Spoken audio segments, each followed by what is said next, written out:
Mulia hati abang belikan isteri emas sampai macam ni sekali. Birthday dia.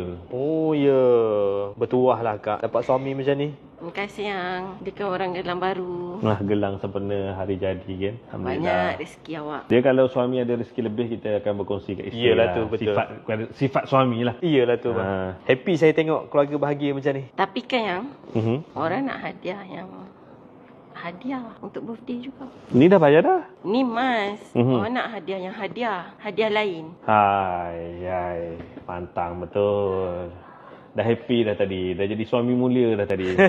Ni lah orang perempuan. Ni. Ini perangai orang perempuan.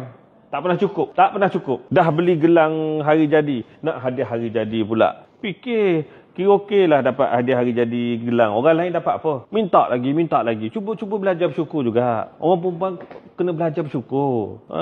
Kalau tak belajar bersyukur macam mana?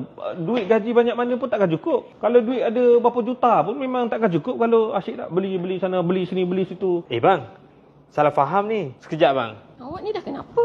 Kenapa? Tadi kata nak hadiah lain pening. Ni masuk akak kan? Kita dekat Mas Zakaria, kalau birthday orang tu, birthday customer kita, dia buat pembelian, kita akan bagi dia set hadiah hari jadi. Oh, ada apa dalam ni? Ada sejadah, ada kita punya souvenir. Berapa saya kena bayar? Yang ni free je bang. Apa-apa mas beli dekat Mas Zakaria sempena hari jadi, memang kita akan bagi set hadiah ni. Abang salah faham tadi. Saya salah faham lah. Itulah suami. Kita tak cakap habis lagi, dah nak salah faham.